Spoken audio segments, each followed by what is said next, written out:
प्रणाम। मैं स्वयं शर्मा। पिछले पाठों में हमने नक्षत्रों और राशियों के अधीन आने वाले नाभाक्षरों, नाड़ी, वर्ण, योनि आदि से संबंधित चर्चा की थी। जितने भी मनुष्य जमीन पर हैं, उन सबके नाम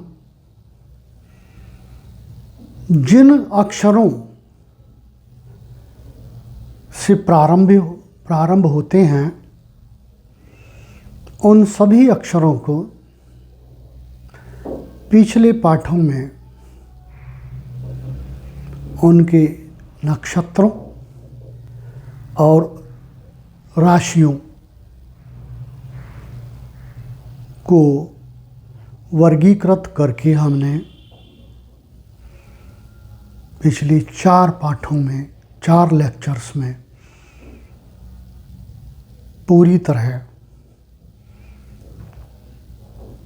स्पष्ट किया। उद्देश्य था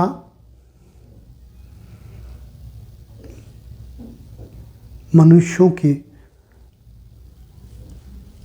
विवाह प्रक्रिया के दौरान जब नवयुवक और नवयुवती के विवाह हेतु गुण मिलान का प्रावधान अपनाया जाता है, उसके लिए उनके नाम के प्रथम अक्षरों, उनके नक्षत्रों, उनकी राशियों की आवश्यकता पड़ती है। इन्हीं कुछ इकाइयों के द्वारा उनकी योनि, उनकी नाड़ी, वर्ण जैसी बातें निर्णय के अधीन आती हैं, डिसाइड की जाती हैं। अब उन इकाइयों को ध्यान में रखते हुए मैं आज के पाठ के अधीन गुण इकाइयों की चर्चा करूंगा। विवाह के अधीन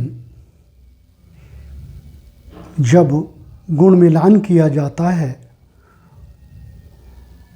तो 8 बातों को इस विषय में कंसीडर किया जाता है या चुना जाता है, जिनमें प्रत्येक इकाई के निश्चित अंक माने गए हैं। यदि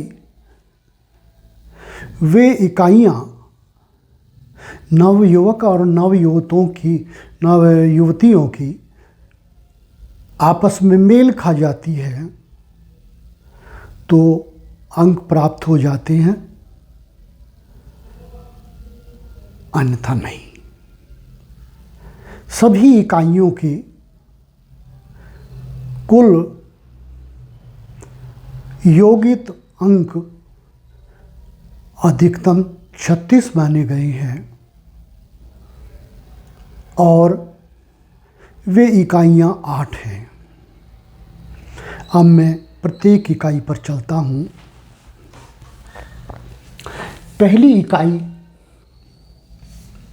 जो मानी गई है वो है युवक और युवतियों के वर्ण मिलान का 1 अंक होता है फिर वैश्य उसके 2 अंक, फिर तारा उसके 3 अंक, योनि उसके 4 अंक, ग्रह मैत्री अर्थात युवक और युवती के लग्न में उपस्थित ग्रहों की आपस में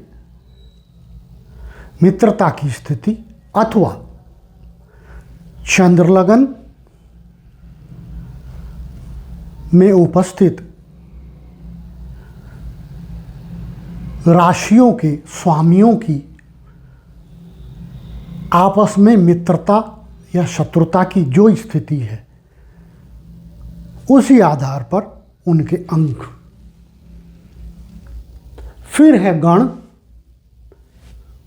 उनके 6 अंक, फिर भकुट उसके 7 अंक, फिर नाड़ी उसके 8 अंक। इन सभी का योग 36 हो जाता है। कहा जाता है,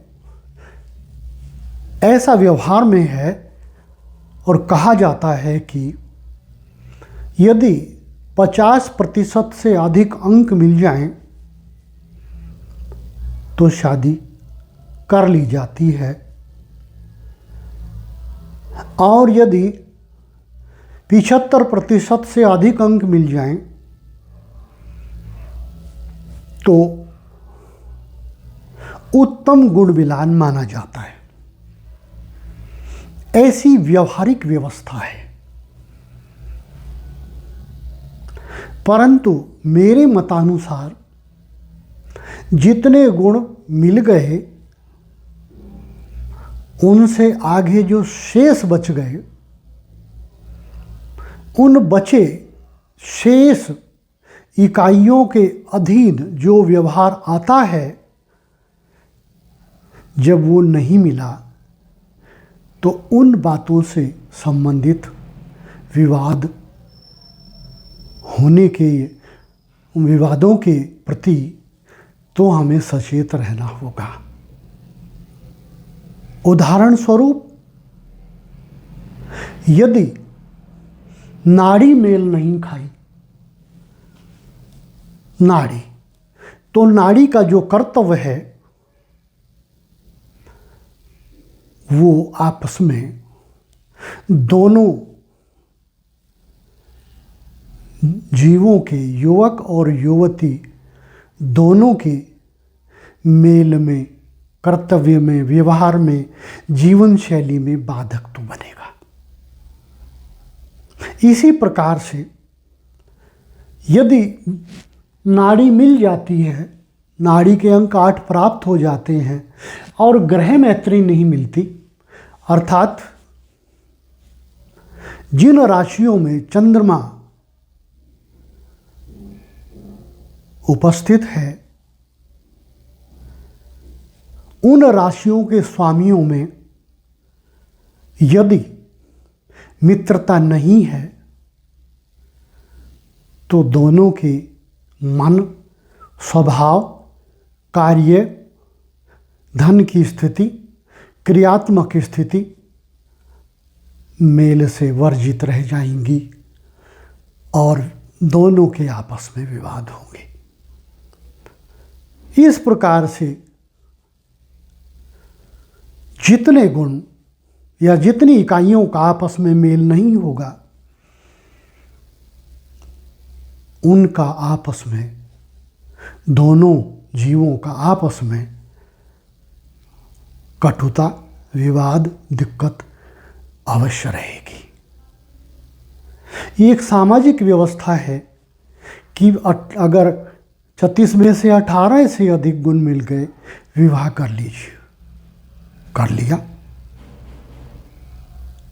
क्या सोचकर किया कि विवाह करना है, बस ये विचार ने जन्म लिया मनुष्य के दिमाग में, परंतु ये उसके मस्तिष्क में विचारित नहीं हुआ कि जो शेष बच गया उसके लिए क्या किया जाए।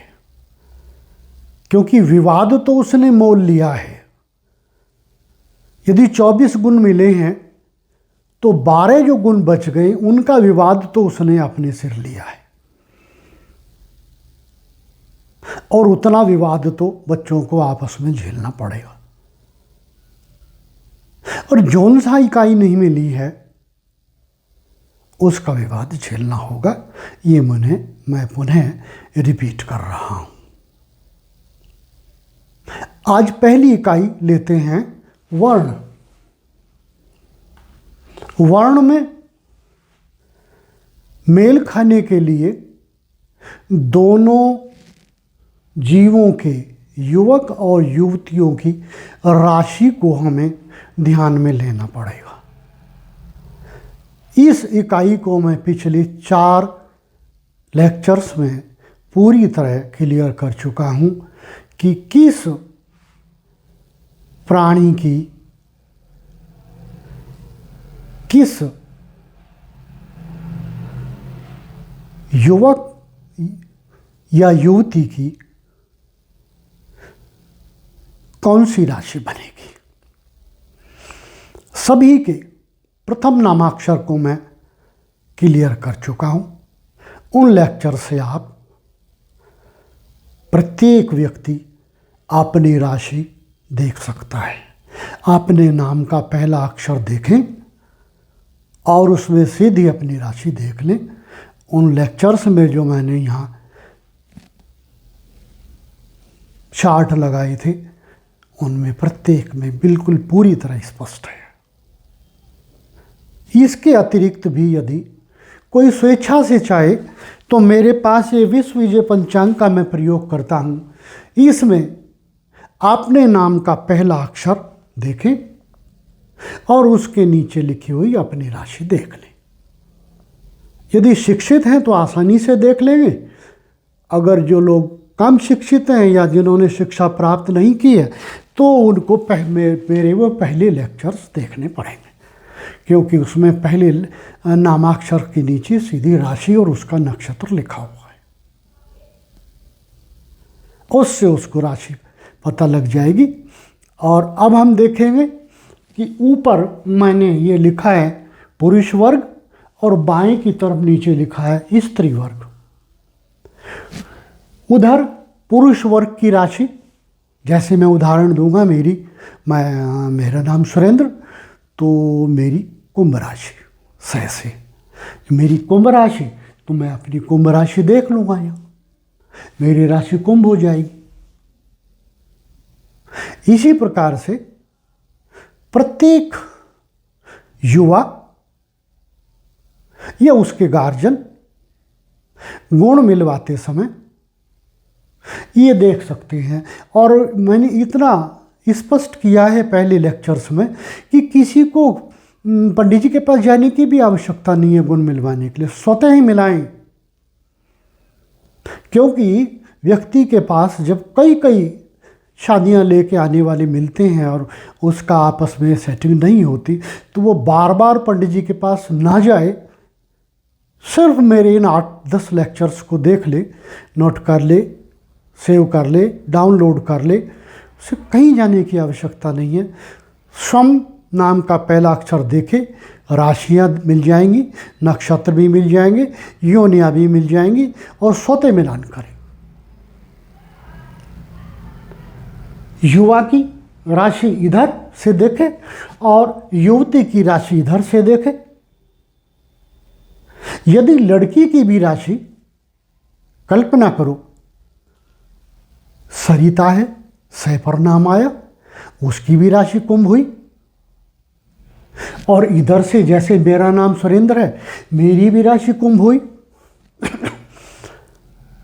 तो दोनों युवकों के, युवक का नाम ये मान लेते हैं कुंभ में, युवती का नाम भी सह पर कुंभ में आ जाता है। तो देखिए दोनों के गुण वर्ण व्यवस्था के लिए कैसे मिलेंगे।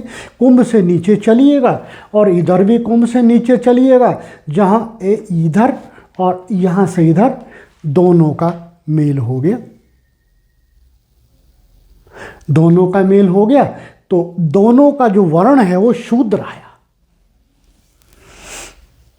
यदि दोनों का समान वर्ण आ जाता है तो पूरा 1 अंक मिलता है।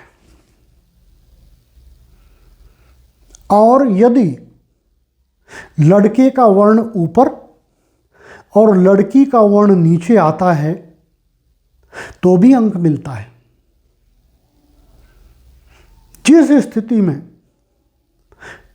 लड़की का वर्ण लड़के के वर्ण से ऊपर आता है वो मेल नहीं खाता और वहां अंक 0 मिलता है। जैसे यदि लड़के का वर्ण ब्राह्मण है, लड़की का वर्ण भी ब्राह्मण है। ब्राह्मण कैसे बना? जिन लोगों की राशियां कर्क, वृश्चिक और मीन हैं, इन 3 राशियों वालों को ब्राह्मण वर्ग में रखा गया या ब्राह्मण कहा गया। जिन व्यक्तियों की राशियां मेष, सिंह और धनु हैं, उनको क्षत्रिय राशि में रखा गया। और जिनके जो राशियां हैं वृश्चिक, कन्या और मकर हैं, ये यहाँ पर वृश्चिक है और अपना एक जगह यहाँ आता है वृषभ है।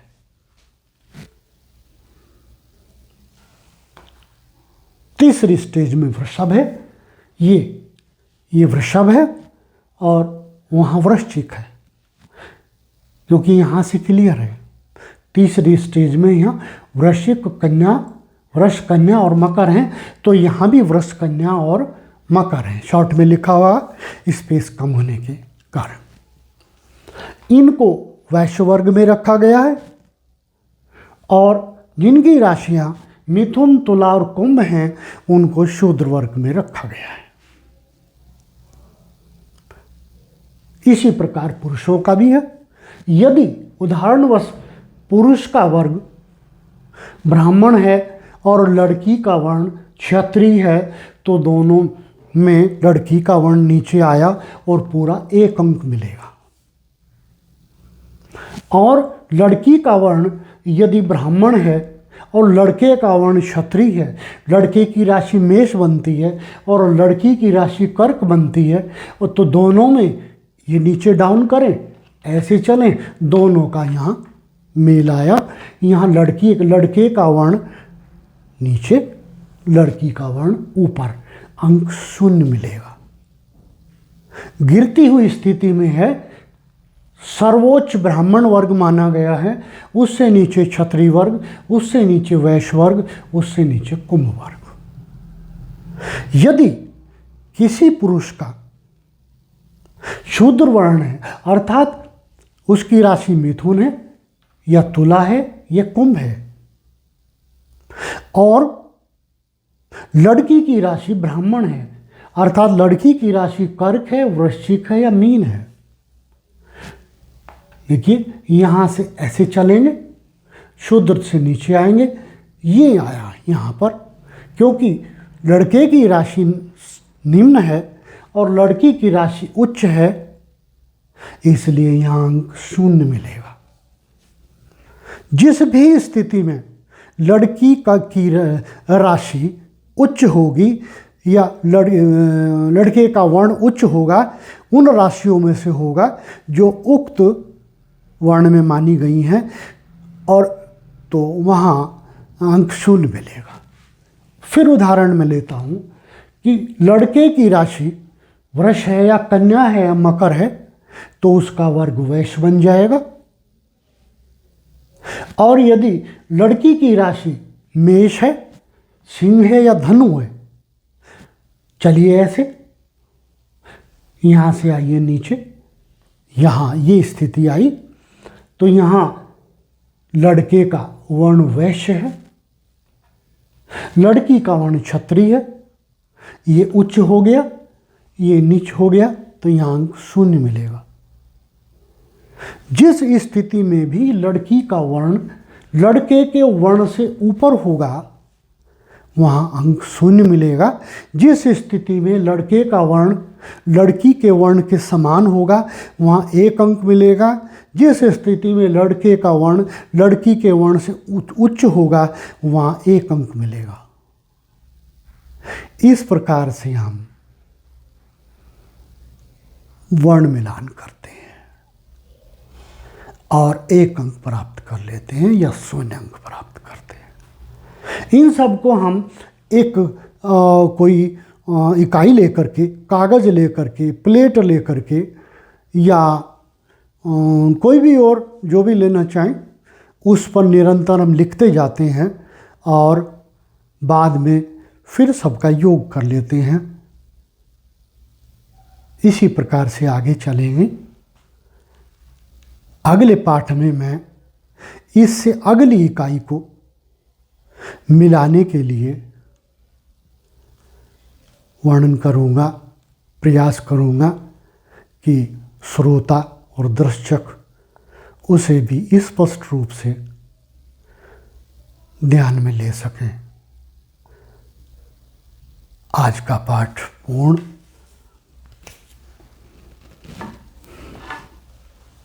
प्रणाम।